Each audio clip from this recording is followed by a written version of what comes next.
keterlibatan dari orang mungkin orang luar atau gimana kronologisnya? Kayaknya kan abang udah jelaskan ya siapa orang ini, kayaknya abang udah ngejelasin. Oke, Tante, gimana akhirnya melaporkan mantan suami? Artinya kan ayahnya Anggun juga ini. Seperti apa mungkin sudah melaporkan mantan suami? Kenapa? Sudah melaporkan mantan suami kan TR kan mantan suami seperti apa mungkin? Sudah melaporkan, resminya melaporkan mantan suami. Ini kan bapaknya Anggun juga kan. Iya. Gimana perasaannya, udah lega atau seperti apa? Kalau saya kan ya sebagai saksi dan saya orang awam yang mencari keadilan ya mau yang sebenar-benarnya aja gitu loh. Apa sih ini kejadian ini kok bisa begini? Kalau saya kan orang awam, saya nggak paham gitu loh. Makanya saya konsultasi sama abang, bang ini kok terjadi sama saya gitu loh. Saya mencari keadilan ya, saya pikir momennya pas lah saat ini saya ketemu abang. Udah cukup lama juga saya mencari keadilan ini. Saat ini mungkin saya bisa terima kasih juga dibantu sama Bang Kamarudin.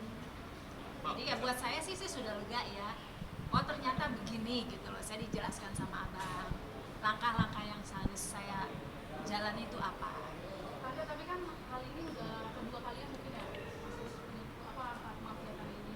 Terus kalau yang sekarang kasusnya masih terus berlanjut, ada rasa kecewa atau cemas nggak sih? Kok kasusnya nggak berlanjut, masih stuck aja gitu? Oh iya, saya ada rasa kecewa. Cuman kan buat saya mungkin kalau saya ya mungkin Tuhan menyuruh saya sabar untuk ketemu yang benar, yang tepat ya sama Bang Kamarudin. Mungkin ya hikmahnya adalah saya sabar untuk menunggu ini dibuka seterang-terangnya melalui abang. Tapi kejadian yang ini udah berapa tahun kan, atau tahun berapa? Ya sudah lumayan lama. Tapi kok masih bisa bertahan, terus kok baru sekarang ngelakuin tindakan ini? Jadi sebetulnya saya ngalamin ini di 2013. Saya berharap ini bisa selesai secara kekeluargaan. Kita kan lebih baik selesai baik-baik ya. Tapi ternyata saya mengalami jalan buntu. Ya sudah, saya konsultasi sama abang.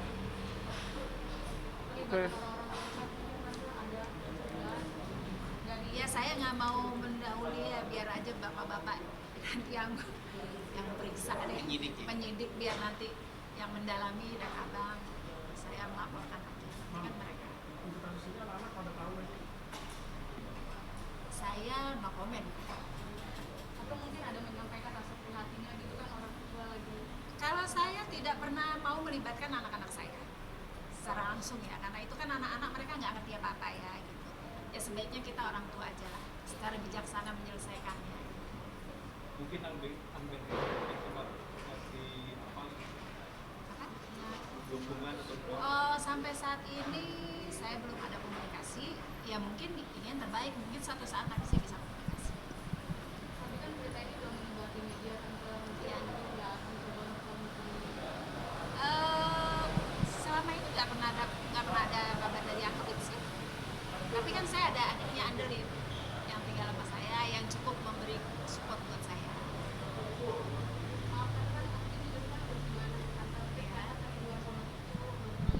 Sebagai seorang ibu pasti rindu sama anak, apalagi dengar punya cucu ya, saya pengen dong lihat cucu saya. Tapi kan situasi dan kondisi yang tidak memungkinkan.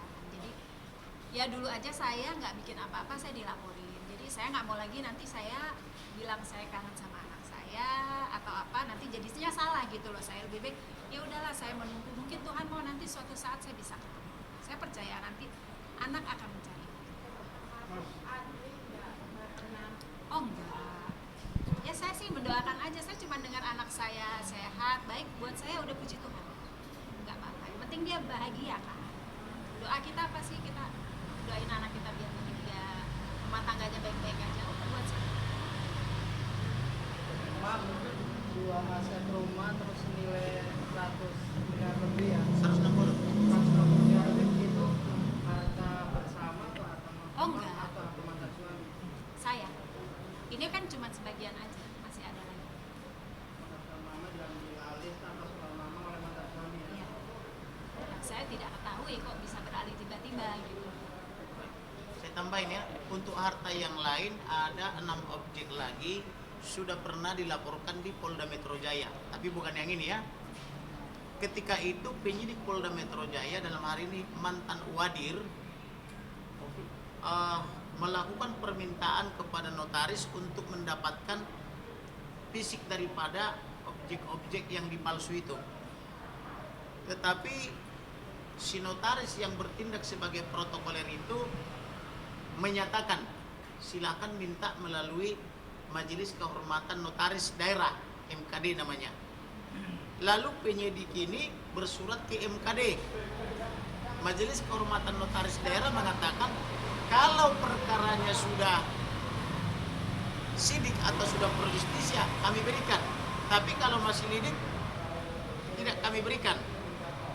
Nah, dalam proses masih melakukan permintaan itu, salah satu rumah daripada klien saya ini dijual beberapa puluh miliar rupiah, yang informasinya uang itu mengalir ke penyidik dan atasan penyidik.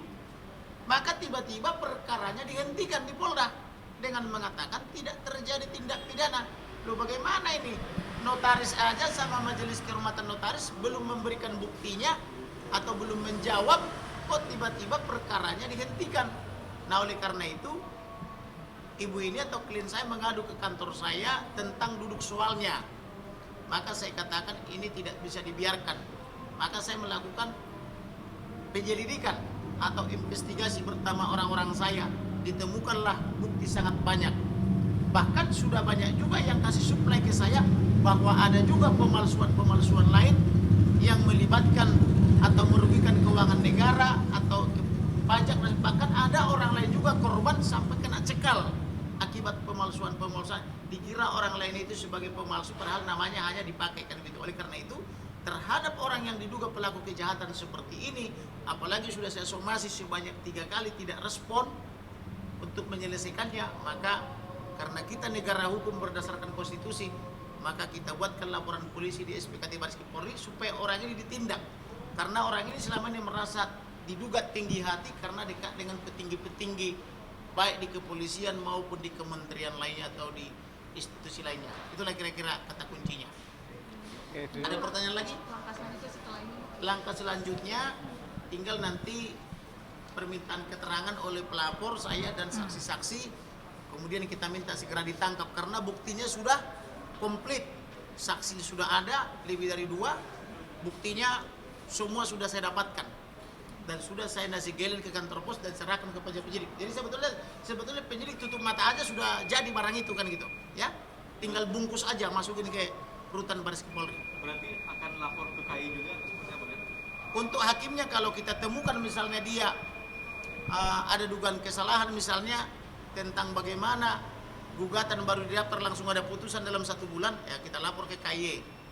Nah sekarang kan saya masih berproses menganalisa ini semua, tapi menurut logika saya dan pengalaman saya sebagai advokat belum pernah saya menangani perkara putus dalam 1 bulan. Artinya kan mendaftar saja itu butuh waktu 1-2 minggu baru ketua pengadilan menentukan siapa majelis hakim. Itu butuh waktu 1-2 minggu. Nah kemudian setelah majelis hakim terpilih itu butuh waktu lagi melakukan penetapan sidang. Majelis hakim itu rata-rata 3. Nah artinya butuh waktu 1 minggu lagi, berarti udah 3 minggu toh. Nah, kemudian setelah ditetapkan hari sidang dipanggil para pihak. Para pihaknya bisa langsung hadir. Kalau langsung hadir macam tadi malam saya sidang di Barat, langsung ditentukan mediatornya, kapan mediasinya. Biasanya mundur 1-2 minggu. Dan acara mediasi itu biasanya dikasih waktu sampai 30-40 hari. Berarti kan sudah makan waktu berapa bulan toh? Nah kalau tercapai mediasi maka dibuatkanlah akta dading perdamaian. Kalau tidak berhasil misalnya dalam 30-40 hari masuklah kepada materi pokok perkara. Itu pun ditanya dulu apakah ada perbaikan surat gugatan atau tidak. Kalau tidak ada bisa dibacakan, bisa dianggap dibacakan. Maka sejak masuk pokok perkara maka masuklah kepada kategori gugatan, jawaban, replik, duplik, pembuktian penggugat, pembuktian tergugat, surat maksudnya ya, itu bisa sampai dikasih 2-3 kali kesempatan masing-masing. Kemudian saksi penggugat, saksi tergugat. Kalau banyak saksinya bisa berkali-kali. Kemudian ahli penggugat, ahli tergugat. Kemudian kesimpulan penggugat dan tergugat dikasih bersamaan, barulah putusan. Itu makan waktu pasti belasan kali sampai puluhan kali. Lalu bagaimana ini perkara begitu didaftar bulan ini dalam 30 hari langsung putus? Kapan pemanggilannya? Kapan karena alamatnya tidak diketahui, dia menggunakan alamat diduga palsu. Kapan dia memasang iklan? Memasang iklan itu minimal 2-3 kali, paling sedikit 2 kali, atau panggilan dinding di kantor wali kota, kan harus ada. Kalau tidak ada, saya akan surati kembali ketua pengadilannya. Kalau tidak ada, saya laporkan ke Komisi Yudisial, karena pengadilan juga tidak boleh memelihara hakim-hakim yang dalam tanda petik diduga nakal. Setuju? Setuju. Negara ini harus kita perbaiki. Nah, saya bangkit di sini mengajak rekan-rekan jurnalisme atau wartawan sebagai the guardian of constitution juga bersama advokat, sekaligus sebagai pengawal demokrasi. Saya ajak para teman-teman wartawan, mari kita perbaiki negara kita ini, supaya nanti kita dan anak cucu kita kelak bisa hidup nyaman di negara ini, betul? Nah, kita rebut Indonesia, kita rebut pemerintah, kita rebut pejabat-pejabat kita dari tangan mafia. Jangan gara-gara pejabat kita diperlakukan ayam, dikasih jagung ke kiri dia ke kiri, dikasih jagung ke kanan dia ke kanan, dikasih jagung di bawah kaki, matok-matok di bawah kaki. Rendah sekali kan? Kita tidak boleh membiarkan pejabat kita jadi ayam. Kita jadikan pejabat kita jadi raja wali. Setuju? Siap. Nah, kira-kira. Cukup ya? Dengan kejahatan yang cukup sistematis di bawah. Iya. Tata sendiri masih tidak mengetahui gitu. Apalagi orang kata-kata sendiri dengan Mantan. proses ya, Mantan. dengan proses yang begitu panjangnya, tidak melihat kecurigaan sama Oh, sekali. kalau saya kan orang awam ya, saya nggak tahu. Saya berpikir hanya gini, sesuatu sertifikat itu tidak mungkin pindah tangan tanpa saya pemiliknya memberi kuasa, memberi kuasa kepada atau menjual kepada seseorang. Saya kan nggak merasa menjual, nggak memberi surat kuasa, tiba-tiba sertifikat saya beralih. Ya saya kaget, kalau secara awamnya kan nggak mungkin bisa, ya kan? Coba deh kalian berpikir, bisa nggak tanpa saya tahu? Kan nggak bisa kan, gitu kan? Tapi ini kok beralih tiba-tiba, gitu loh. Jadi saya bingung loh, ini kok tiba-tiba berubah semua, gitu. Makanya saya konsultasi sama abang, ini gimana kok tiba-tiba sertifikat saya udah beralih semua, gitu. Cukup ngeganggu ini nggak sih fisik kita sendiri? Oh ngeganggu, iya, pasti lah ngeganggu. Maksud tante, ya harusnya ya, apalagi kan dia mantan, sebaiknya baik-baik aja. Itu kan kita bisa omongin, ya kan? Ngomong baik gitu. Kalau emang dia mau, cuman kan itu bukan hak dia gitu, itu hak saya. Kenapa kok hak saya itu kamu ambil? Itu saya bingung gitu. Gak boleh dong gitu. Kita kan udah masing-masing udah ada. Jangan yang bilang saya punya. Saya kan gak ganggu dia. Apa dia ganggu saya? Tapi lebih hati-hati lagi tadi setelah terjadi. Oh saya ya harus berhati-hati memang. Ya kita, ya mungkin saya orang awam ya, nggak, kita kan nggak begitu paham hukum ya, betul.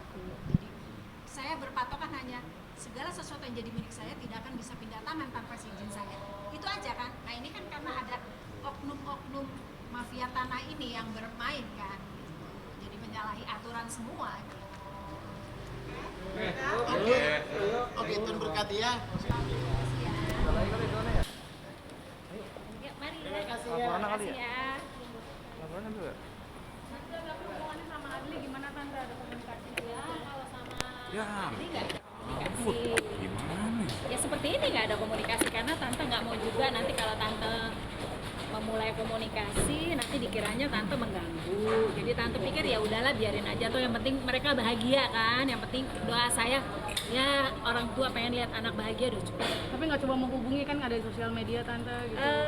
Ya untuk saat ini lebih baik nyamannya gini kali, mereka juga kan tahu saya ya, tahu rumah saya, harusnya bisa datang. Terakhir komunikasi Tante sama kecewa Andi nggak sih siapa maksudnya tante? dengan anak yang tidak mengabari atau tante jadi tidak? Yes, orang tua pasti kecewa, cuman kan situasinya ya seperti ini ya udahlah. Tante, ini kan Ambin masih sama bapaknya nih. Nah, Tante laporin bapaknya lah. Ada ketakutan tapi Ambin tambah benci sama Tante. Oh saya kan melakukan hal yang baik, bukan hal yang tidak baik. Nah, saya rasa dia sudah dewasa ya, tahu mana yang baik, mana yang benar, mana yang salah. Gitu. Mungkin tante bentuk